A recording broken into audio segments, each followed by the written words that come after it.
When asked what surprised him most about humanity, the Dalai Lama answered, "We sacrifice our health in order to make wealth. Then we sacrifice our wealth in order to get back our health." We're so anxious about what will happen in the future that we don't enjoy the present. The result being, we don't live in the present or the future. We end up living feeling like we're never going to die, and then die never having truly lived. Ellen Goodman said normal is getting dressed in clothes that you buy for work and driving through traffic in a car that you're still paying for in order to get to the job that you need to pay for the clothes and car and a home that's empty all day just so you can afford to live in it.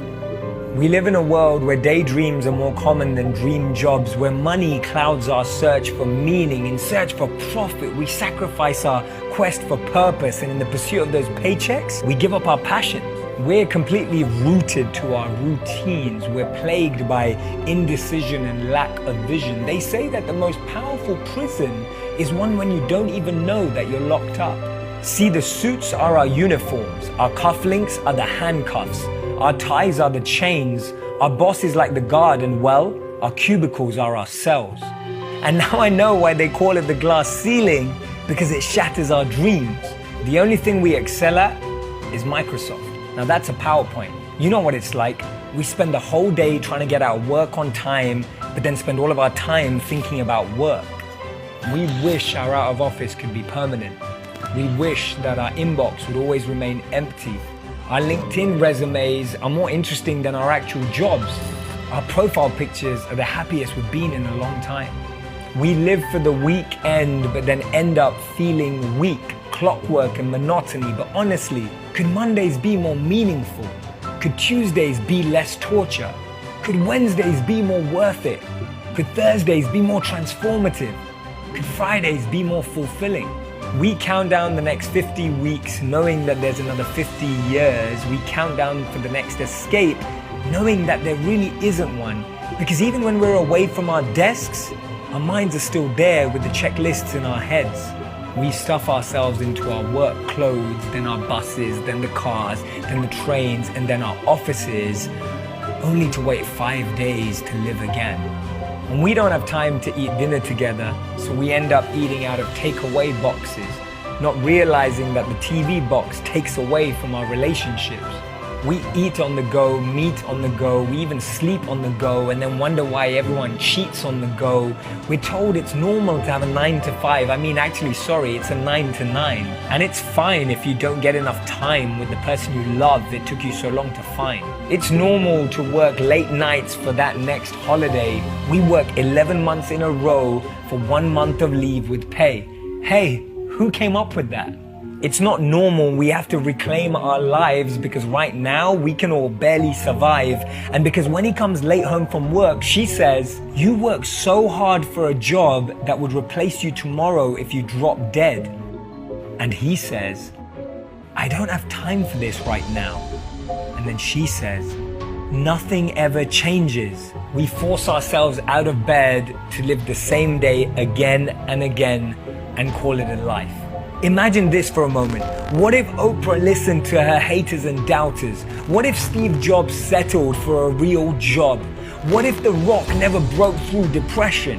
What if Ellen never overcame the bullying?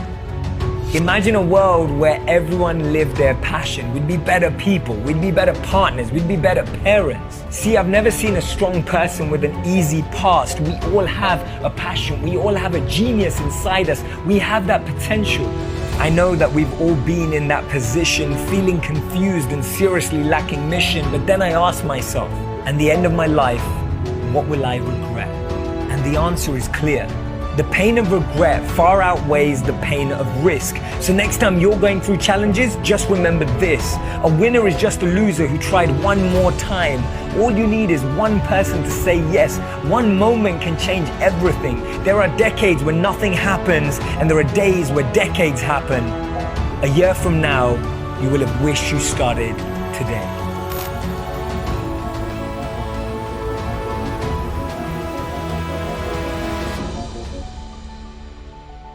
You're born, you live, you die, and that life defines your eternity. Heaven and hell follow in a straight line from what you've made of this life, and that's it. You waste your life if you don't bring it into sync with God's purposes for you, for your life. And one of the first questions that theologians have been asking since the beginning is this question: why did God create human beings, man and woman? Why did God create men and women? He didn't need to create us. If he needed to do anything, he wouldn't be God. So God doesn't need anything. So he could have gone throughout eternity. Before time existed, he could have been fine, happy God, blessed God. So the question is, why did he create man and woman? Why am I here? What's my real purpose? Is it just to have a job, raise a family, go on vacation, have children, have grandchildren, make a living, get an education? What is the reason for our existence? So the Bible tells us in both Old and New Testament, man, and I mean man, humans were created to glorify God and enjoy him forever.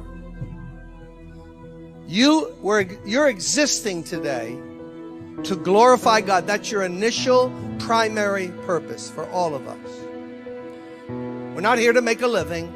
Got to make a living, got to pay the bills. All those things are subsidiary to the main purpose, which many of us, because it's so simple, we miss it. We are on earth right now to glorify God. When you and I are glorifying God in whatever way God helps us to do it, we are now fulfilling the purpose of our existence. Every morning we wake up, our main goal should be understanding the purposes of God for our life. How can I glorify God? Let me tell you how Paul put it in the end of the 10th chapter of 1 Corinthians. He says this: whether you eat or whether you drink, in whatever you do, do it for the glory of God. So when we have a meal, we can glorify God. God, thank you for this food. See how so few of us think of it. We just take life as a series of just inconsequential actions, and we're not realizing I was created, I'm happiest, God is glorified, and it's best for me because I was made to do this, to glorify God. Whatever we do, you're doing it for the glory of God. That's where not only is God praised, but now all of his fulfilling power and grace and blessing begins to flow in us. Why? We're moving in the purpose for our existence. It's so sad to see people in the world trying to be happy without God, and even people who come to church on Sunday trying to be happy outside of glorifying God. It is impossible. It is impossible. God has made us humans so that the more you try to be happy, the less happy you are. The more you make happiness your goal, the more it escapes you. And when you don't try to be happy and just glorify God, happiness is chasing you all over the place. You have a joy, you have a zest in living. Why? Because you want to? No, because you're glorifying God. So many people are aiming at the pleasure principle, but none of those things, money, vacations, educational achievement, a great career, even children and a family, none of them can bring the joy and the fulfillment that glorifying God with our lives does. But now the question comes, obviously, how do you glorify God? As we look at the scripture, I want to take you to the deepest thing of all. There's nothing deeper than what I'm going to read to you. Nothing in the Bible. Nothing. You can't go deeper than this. There is no further depth found in scripture. And we read it this way. You're familiar with it. but I want to read it from the NIV. I am the true vine, and my Father is the gardener. He cuts off every branch in me that bears no fruit, while every branch that does bear fruit, he prunes, so that it'll be even more fruitful. So notice there, no fruit, cast away. You bear fruit, he prunes you, so you can bear even more fruit. You are already clean or pruned because of the word I have spoken to you. Remain in me, and I will remain in you.